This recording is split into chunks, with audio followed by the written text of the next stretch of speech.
오늘 2024년 마지막 주일 예배를 드리게 된 여러분을 환영하고 축복합니다. 하나님께서 정말 올 한 해 시작해 하시고 여기까지 이끌어 주신 은혜를 진심으로 감사하고 이 에베네셀의 하나님을 찬송합니다. 우리는 매년 여러분 개인이나 가정이나 교회나 그리고 인간관계나 직분이나 사명에 대한 기대감을 가지고 매년 시작을 합니다. 그러나 한 해의 끝이 되면 결산을 하게 되고 평가를 하게 되고 또 새해를 준비하게 되는 이 삶을 우리가 지금 되풀이하게 되죠.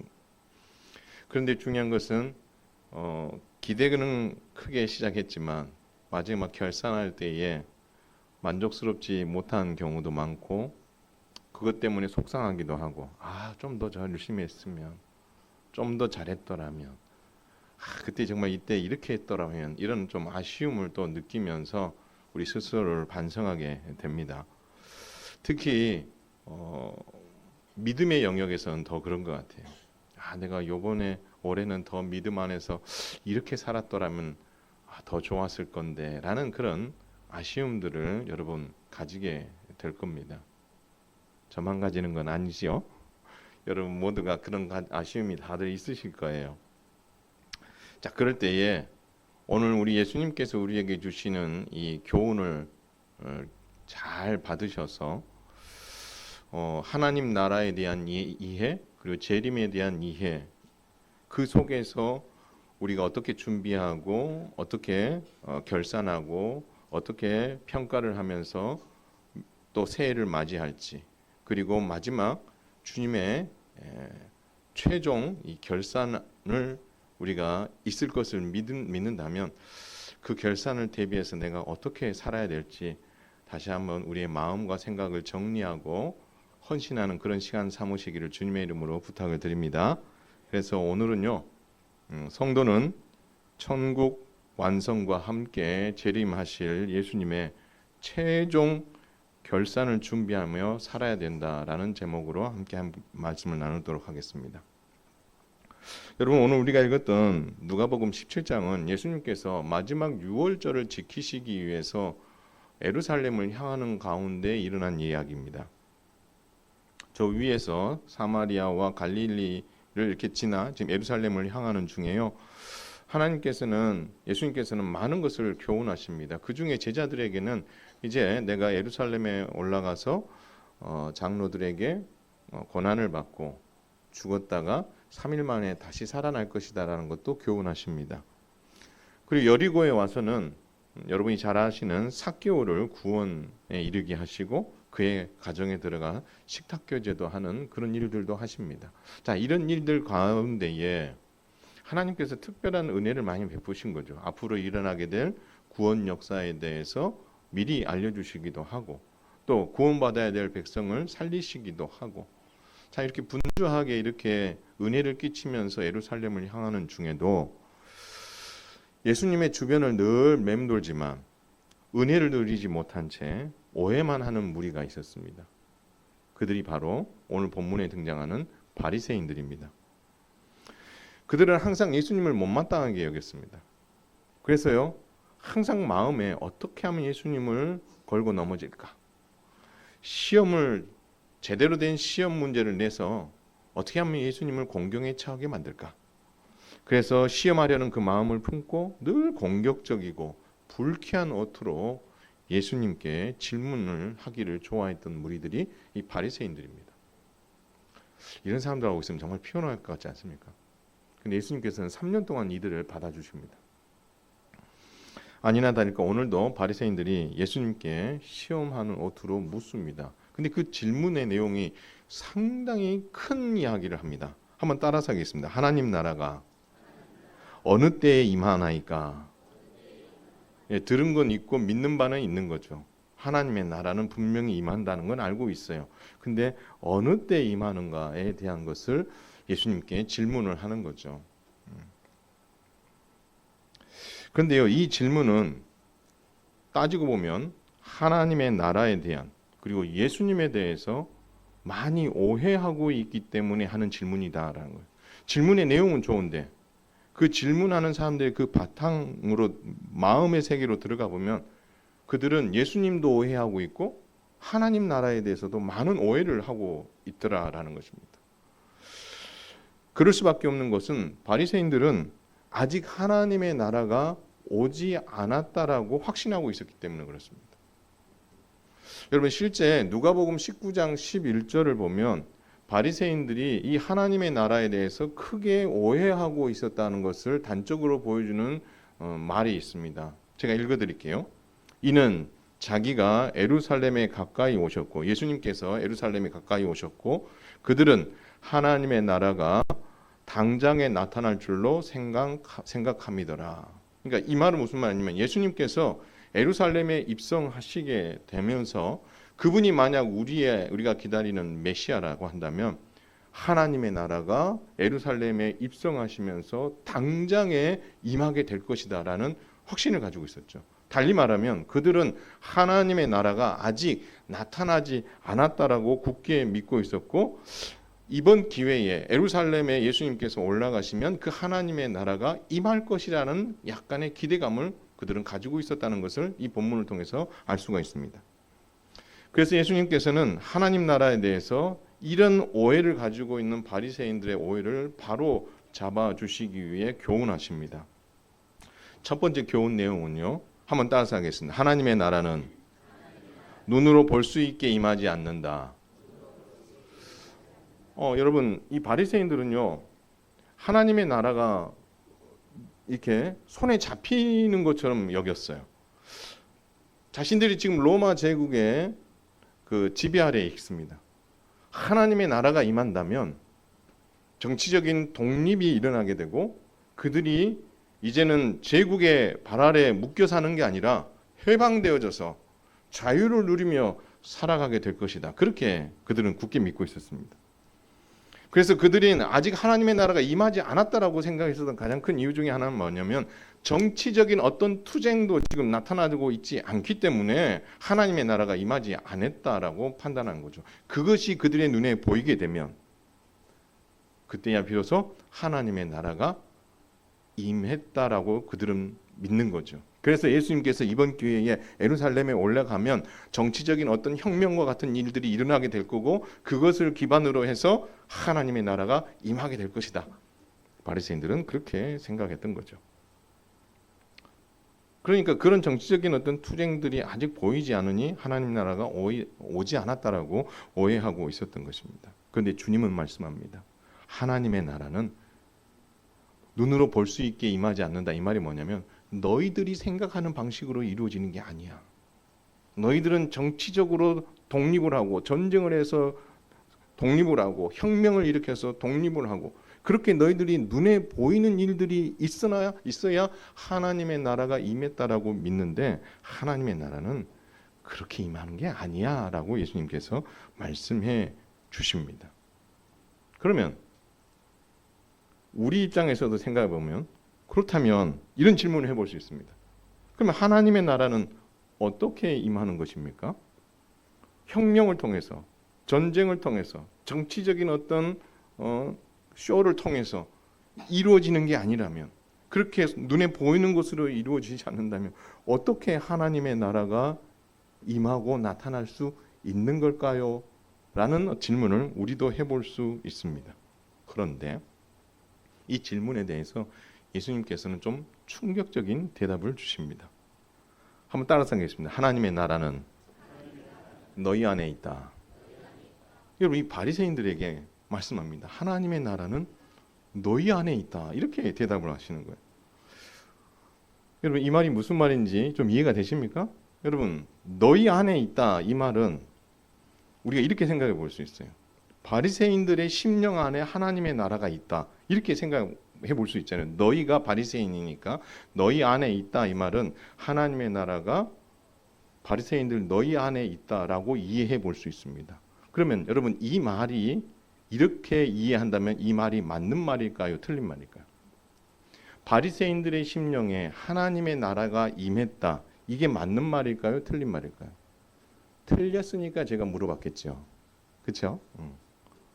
왜 틀렸을까요? 바리새인들은 예수님을 믿습니까? 안 믿습니까? 안 믿습니다. 하나님의 나라가 그들 안에 임할 수가 없습니다. 임하지 않습니다. 왜요? 예수 그리스도를 믿지 않기 때문에. 그렇다면 하나님의 나라는 너희 안에 있다. 이 말을 그러면 어떻게 이해해야 되느냐? 여러분, 이것을 영어로 하면 among이라는 단어를 쓰는데요. 이 표현을 쓰게 되면 어떻게 생겼냐면 바리새인들의 마음에 임한 것이 아니라 너희가 지금 있는 지금 이 자리에 하나님의 나라가 임했다. 이렇게 이야기하는 거예요. 너희들 가운데에 지금 너희들하고 나하고 대화를 하고 있는데 이 가운데에 하나님의 나라가 임했다. 이렇게 해석할 수 있습니다. 그러면 이 하나님의 나라는 누구라는 말입니까? 예수 그리스도라는 거예요. 하나님의 나라는 이미 임했어. 내가 하나님의 나라고 예수인 내가 하나님의 나라고 그러기에 너희들과 함께 있기에 하나님의 나라는 이미 너희 가운데 있는 거야. 너희들의 눈이 가려져서 하나님의 나라인 실체인 나를 너희가 보지 못하기 때문에 이런 엉뚱한 질문을 하는 거지. 너희가 하나님의 나라에서 오해하고 뭔가 손에 잡혀야 되고 뭔가 그 정치적인 어떤 혁명이 일어나고 이런 것들이 일어나야 하나님의 나라가 임한다고 생각하는 너의 오해 때문에 진짜 하나님 나라이신 예수 그리스도가 지금 너희 앞에 있고 너희에게 하나님 나라가 어떠한 곳인가를 가르치고 있는데 그것을 보지 못하고 있는 거다라고 꼬집어 말씀하시는 거죠. 따라서 예수님께서는요. 하나님 나라는 예수님 자신이라고 말씀하십니다. 예수님께서 지금 너희 가운데 계시기에 하나님의 나라는 이미 임했고 이미 시작되었다라고 예수님께서는 바리새인들에게 꼬집어 말씀하고 있는 것입니다. 더 나아가서 예수님께서 하나님의 나라는 너희 가운데 있다라고 선언하신 가장 큰 이유는 바리새인들의 그 마음에는 하나님의 나라가 임해 있지 않은 거죠. 예수 그리스도를 받아들일 만한 마음에 여유가 없고 받아들일 생각조차 없고 늘 거부하는 이들이기 때문에 그들의 심령 가운데 하나님의 나라는 자리 잡을 수 없고 예수 그리스도는 자리 잡을 수 없는 거죠. 그렇다면 예수님께서 왜 하나님의 나라는 너희 가운데 있다라는 이 메시지를 그들에게 전했을까요? 다른 게 아닙니다. 내가 너희를 사랑한다는 거죠. 너희도 하나님의 나라인 나를 믿음으로 말미암아 이 하나님 나라가 임하는 복을 누렸으면 좋겠다. 예수님께서는 그들에게 하나님의 백성 되기를 바라는 마음으로 이 도전의 메시지를 던졌다라는 것입니다. 사랑하는 성도 여러분, 예수님을 믿는 우리 안에는 하나님의 나라가 이미 임한 줄 믿으시길 바랍니다. 여러분 안에 하나님의 나라가 임하셨어요. 이미 임하고 계시고 예수 그리스도께서 여러분과 함께 하고 계시기 때문에 여러분 안에 하나님의 나라이신 예수님께서 이미 임하여 함께 계시며 우리의 주권이 누구에게 있는 거예요? 내게 있는 것이 아니라 그리스도 그분께 있다라는 것을 우리는 인정해야 된다라는 것입니다. 하나님의 나라가 우리 안에 임했다 이 말은 우리 안에 예수 그리스도가 있고 더 나아가서 우리가 이제는 예수 그리스도가 우리 안에 있어 하나님의 통치가 이루어지기 전까지는 내가 주인 되는 인생을 살았다면 하나님의 통치가 내 안에 임하고 그리스도가 나와 함께하고 하나님의 나라가 내 안에 임하는 그 순간부터 한번 따라서 해보세요. 나의 소속은 바뀌었다. 여러분의 소속은 이 땅이 아니라 하나님의 나라가 된 줄 믿으시길 바랍니다. 그래서 여러분이 하나님의 나라가 임했다 이 말은 여러분의 인생의 주인이 달라졌다는 거예요.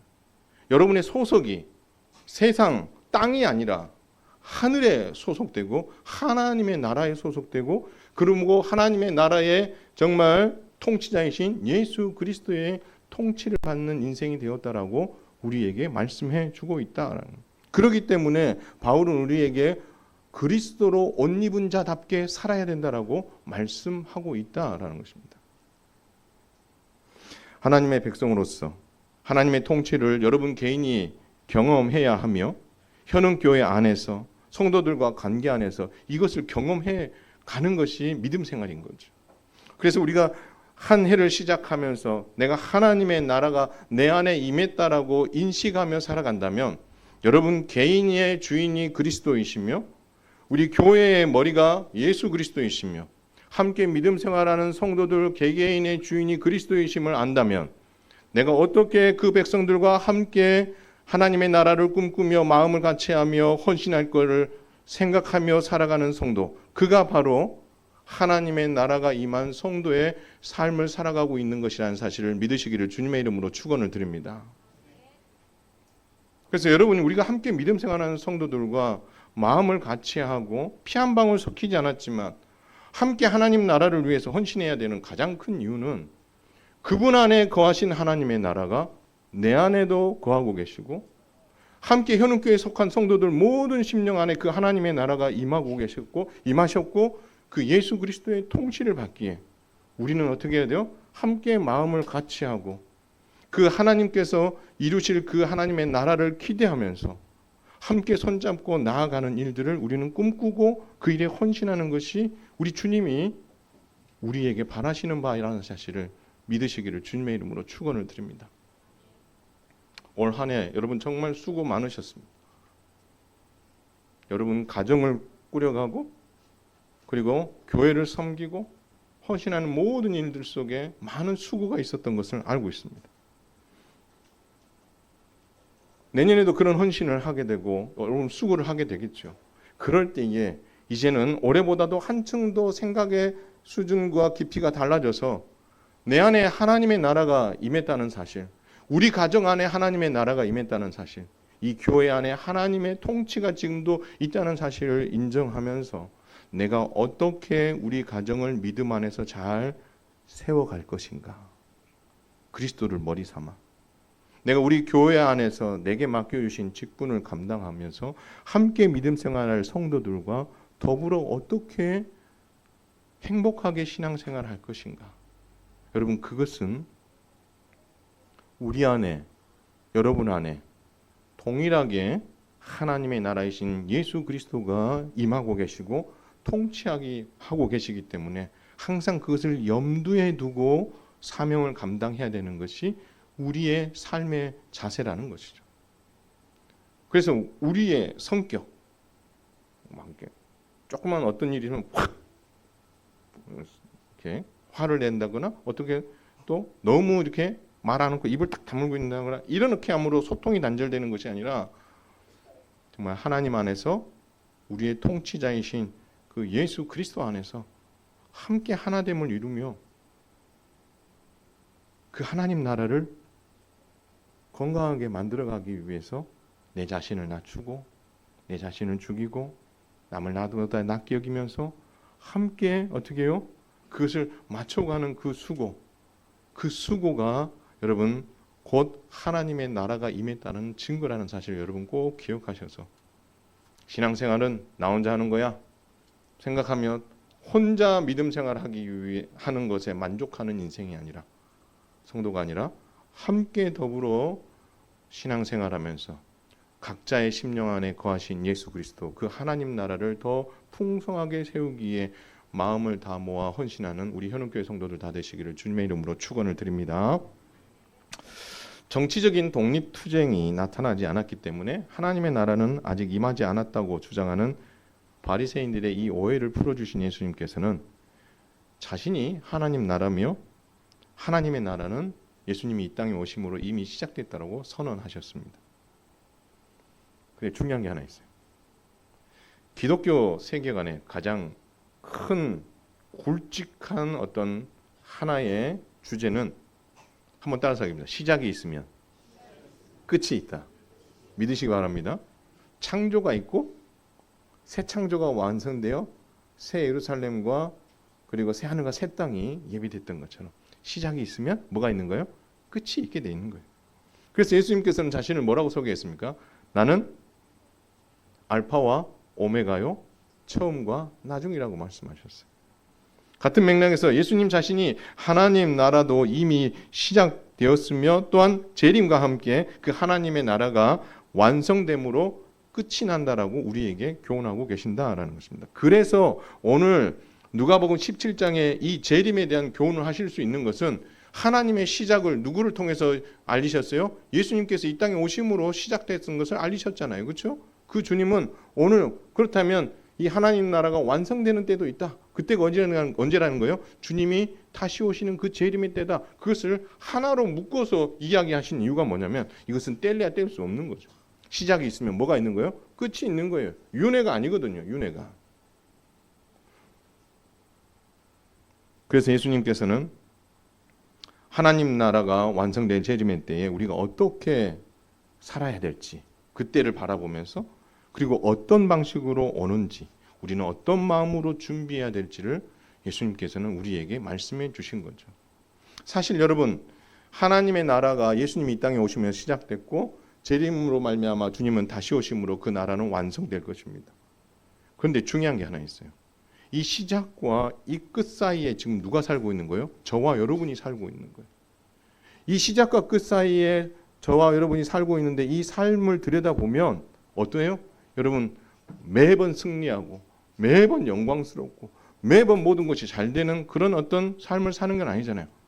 승리할 때도 있었지만 실패할 때도 있고 잘할 때도 있었지만 좀 어설퍼서 아쉬웠던 부분도 있고 그렇게 어떻게 해요? 계속해서 우리가 영적인 싸움들을 싸워가는 거죠. 이거를 저는 어떻게 표현하냐면 한번 따라서 긴장관계.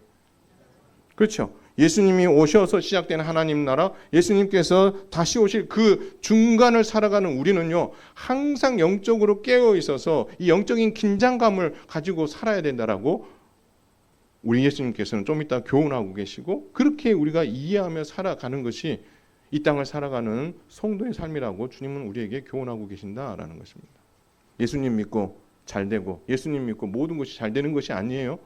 예수님 믿고 천국에 대한 소망은 있지만 이 땅에 살아가는 동안에는 우리는 늘 영적인 이런 긴장 가운데에서 살아가고 있기에 예수님께서는 그 마지막 때가 오는 그때까지 이 긴장 관계를 살아가고 있는 우리 성도들에게 그러면 어떻게 하면 그 긴장 관계 속에서 승리하며 최종적으로 예수님께서 최종 결산을 하기 위해서 다시 오실 때에 부끄럽지 않은 모습으로 하나님 앞에 설 수 있을까? 그리고 그 나라는 그러면 마지막에 어떻게 임할지 예수님은 우리에게 충분히 가르쳐 주심으로 말미암아 주님 마지막 다시 오시는 그날을 늘 대비하고 준비할 수 있도록 오늘 예수님께서는 우리에게 교훈해 주셨다라는 것입니다. 그 첫 번째가 뭐냐면 재림의 때는 어떻게 올 것이며 재림의 순서는 어떠한지를 우리에게 말씀해 주십니다. 여러분 예수님의 재림은 기대보다 빠르지 않습니다. 그러나 번개의 번쩍임처럼 모든 사람이 볼 수 있게 임한다라고 말씀하십니다. 여러분 노아 홍수 심판을 한번 보세요. 노아 홍수 심판이 예고 없이 바로 된 게 아니죠. 그렇죠? 하나님께서 분명히 예고하셨습니다. 예고하셨고 그들에게 기회를 주는 기간이 있었죠. 무엇을 하는 동안 하나님께서 그 기회를 주신 거예요? 노아의 방주를 만드는 그 기간. 그것도 어디서 만들었어요? 산 위에서. 모든 사람이 볼 수 있도록 하나님의 심판이 뭐한다? 임할 것이라는 것을 모든 사람이 알 수 있도록 그리고 그렇게 하신 것은 그날에 대한 기대와 그날에 하나님의 심판이 있을 것을 만 백성에게 알게 하시기 위해서 하나님께서는 그 기간을 허락해 주신 거죠. 근데요 하나님께서 노아 홍수 심판을 하실 때는 어떻게 하셨어요? 아주 단호하게 하셨습니다. 그렇죠? 그 안에 모든 동식물들과 호흡하는 자들의 필요한 것들을 다 노아 그 방주에다 들어가게 하셨죠. 노아가 한 게 아닙니다. 하나님께서 들어가게 하셨어요. 그리고 나서 뭐 하셨습니까? 그 문을 누가 닫으셨어요? 마지막 문을 노아가 닫은 것이 아니라 하나님이 닫으셨어요. 그리고 나서 어떻게 합니까? 7일 후에 심판이 임하죠. 급격하게 심판이요. 땅에서 물이 쏟아져 올라오고 위에서 물이 쏟아져 내리면서 갑작스럽고 오늘 본문의 말씀대로 번개의 번쩍임 같이 순식간에 그 심판이 이루어지는 것을 보여주고 있잖아요. 그렇죠? 예수님께서 말씀하신 게 뭐예요? 주의 재림도 그렇다는 거예요. 예수님께서 우리에게 지금의 시간 하나님의 나라가 시작되었고 하나님의 나라가 재림과 함께 다시 오실 그 날이라는 것을 알지만 우리에게 그 중간 시기를 우리에게 주신 것은 우리에게 뭘 주시는 거예요? 기회를 주시는 거예요. 기회를. 하나님 나라를 완성할 기회를 주시는 거고 우리가 그 나라를 제대로 준비해서 주님을 맞이하도록 우리에게 뭘 주신 거예요? 기회를 주시는 거예요. 기회. 2024년 우리 하나님께서 우리에게 그 기회를 주셨어요. 내년에도 우리에게 그 기회를 주십니다. 근데 여러분, 우리가 내년을 맞이할 거라고 누가 장담합니까? 저도 장담 못합니다. 제가 내일 당장 어떻게 될지 누가 알겠습니까? 그렇죠? 그건 아무도 장담할 수 없어요. 그럼에도 불구하고 보편적으로 주의 백성들에게 주님은 시작과 끝 중간을 살아가는 우리에게 주님의 재림을 어떻게요? 제대로 준비하기 위해서 우리에게 뭘 하는 거예요?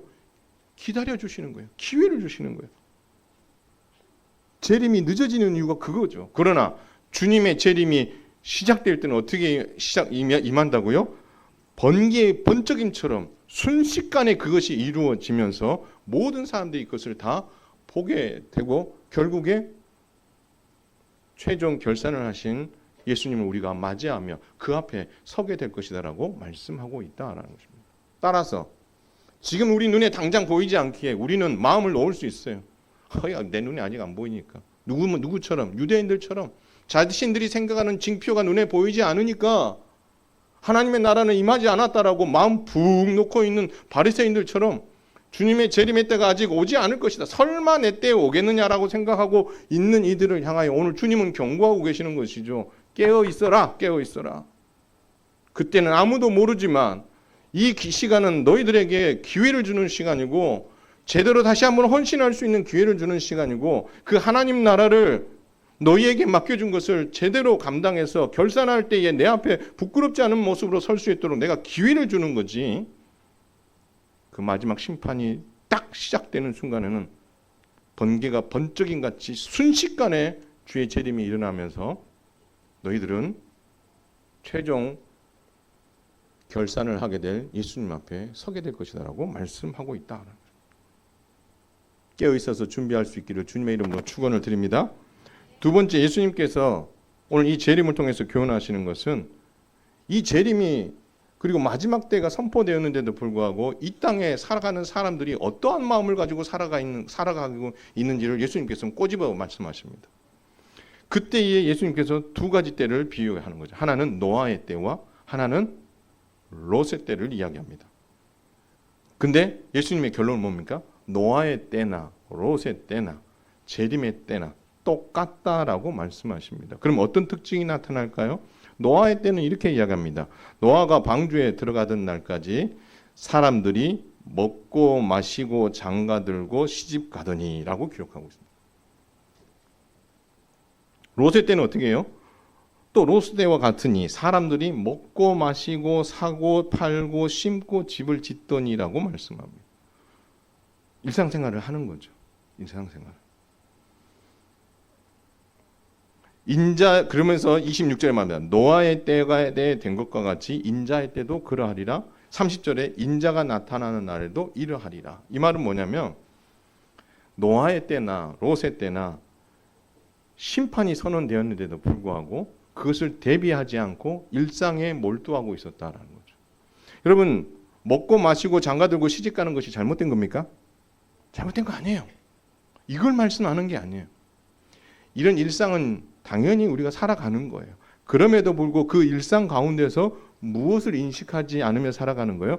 하나님의 심판이 있을 것을 인식하며 살아가지 않는 그것을 예수님께서 꼬집어 말씀하고 있는 거죠. 사람들이 하나님의 심판을 받은 것처럼 오늘을 사는 우리들도 아무런 대비 없이 산다면 같은 결과를 낳을 수 있다라고 주님은 우리에게 경고하고 계신 거죠. 히터 좀 꺼주시면 좋겠습니다.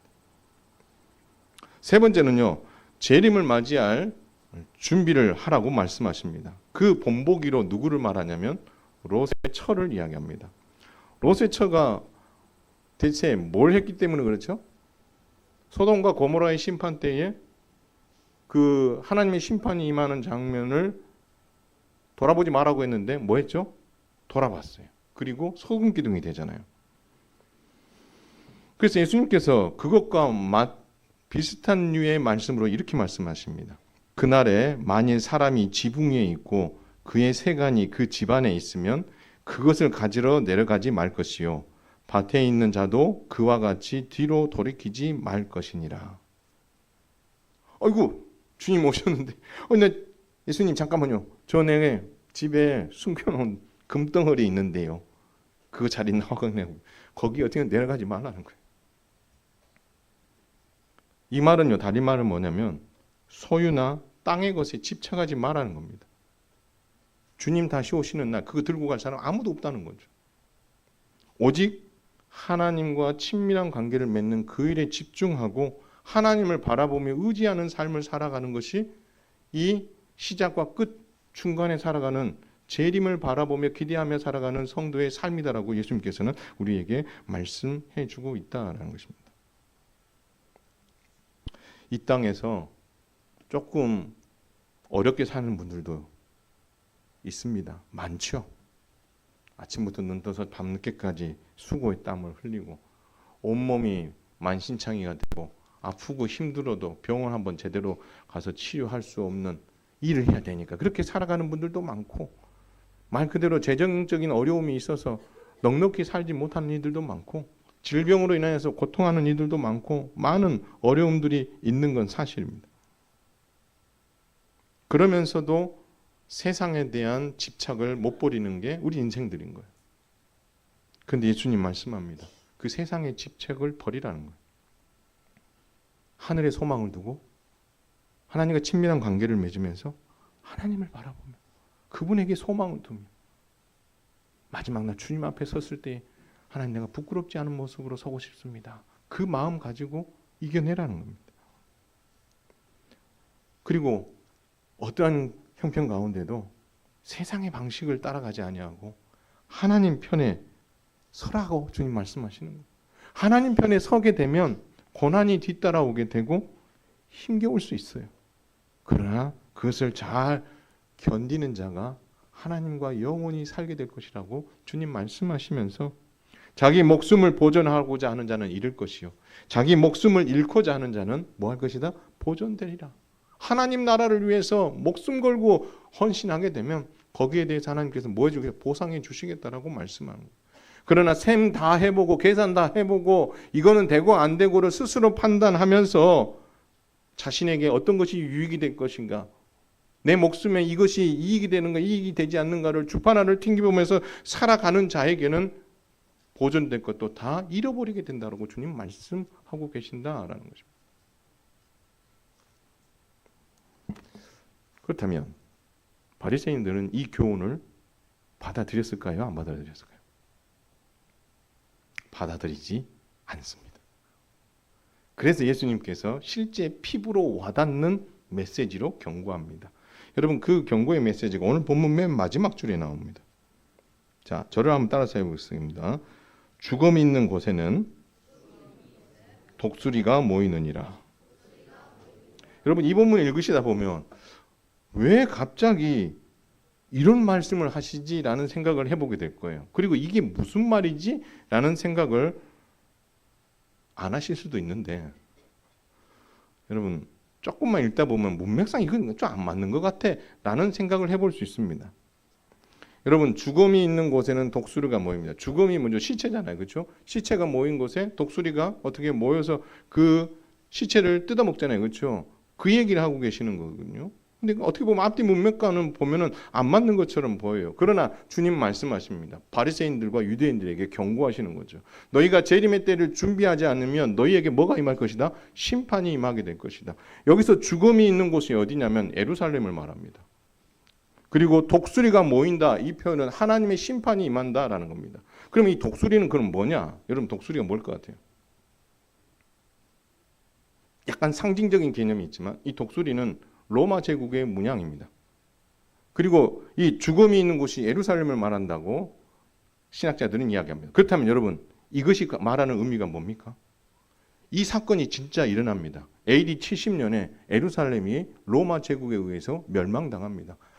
완전히 그냥 진짜 깔끔하게 멸망당합니다.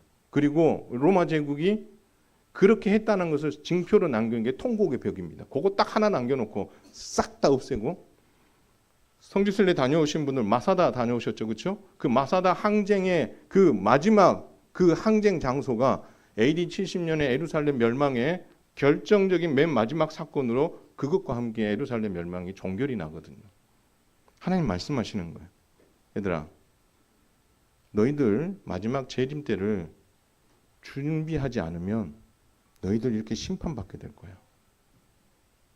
너희가 하나님의 나라가 임했는데도 불구하고 그것을 믿지 않고 하나님의 나라인 내가 이 땅에 왔는데도 불구하고 나를 믿지 않은 너희에게 하나님께서 반드시 심판하신다.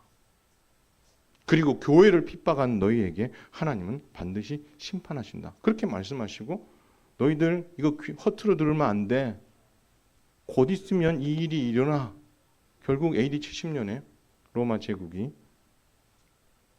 예루살렘을 멸망시킴으로 이 예언의 말씀이 성취됩니다. 무슨 말씀하시는 거예요? 주님 다시 오실 그날을 제대로 준비하지 못하고 하나님 나라를 이해하지 못하고 하나님의 통치를 받지 아니하고 자기 방식대로 살아가는 이들에게 뭐가 있다는 거예요? 심판이 주어질 것이다라고 주님 말씀하고 있는 거죠. 말씀을 맺습니다. 사랑하는 성도 여러분, 우리는 하나님 나라의 시작과 끝 사이에 살고 있는 줄 믿으시길 바랍니다. 이 사이를 살아가는 우리에게는 영적 싸움이 늘 있으며 이 영적 긴장 관계를 계속해서 이어가는 힘들고 어려운 시대를 저와 여러분은 살아가고 있다라는 것입니다.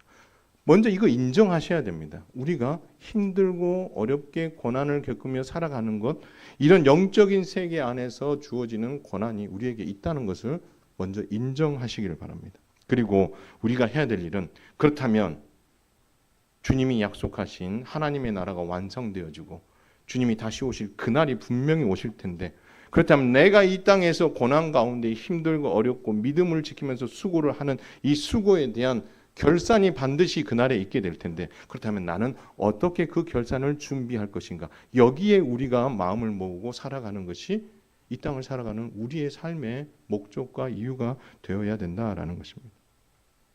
그러기 위해서 재림의 날을 위해 대비하시기를 바랍니다. 내 때는 안 오겠지. 나와는 상관없는 일이겠지. 내가 상황을 쭉 보니까 주님 아직은 오실 것 같지 않아.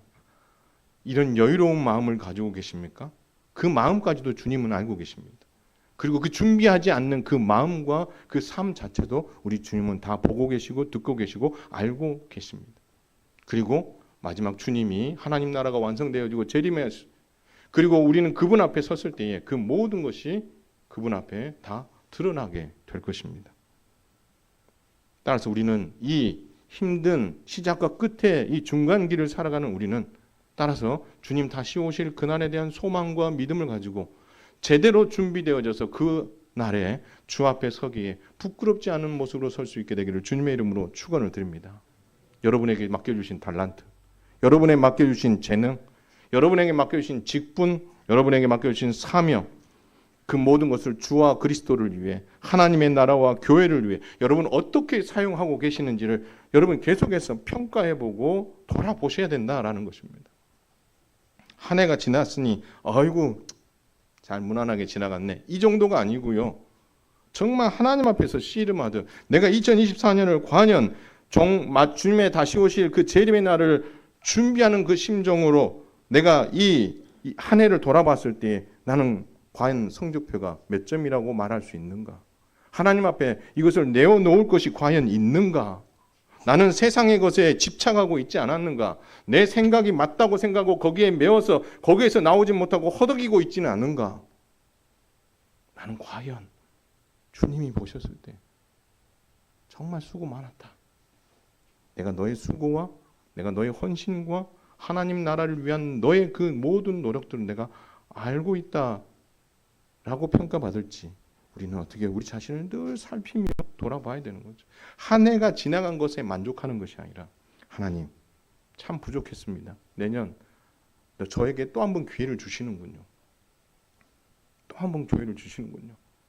노아의 때에 롯의 때에 그들에게 기회를 주시고 예루살렘 멸망이라는 어떤 심판이 이미 선언되었음에도 불구하고 그들에게 기회를 주셨던 주님, 저에게 내년 2025년을 또 기회를 주신다면 하나님 내가 하나님 나라가 내 안에 임했고 그리스도가 내 안에 있고 그분이 나를 통치하고 계신다는 것을 인식하며 저에게 주신 이 사명과 직분과 달란트를 하나님 그분의 나라에 그의 몸된 교회를 위해서 내가 잘 사용함으로 말미암아 주 앞에 섰을 때 부끄럽지 않은 모습으로 서고 싶습니다.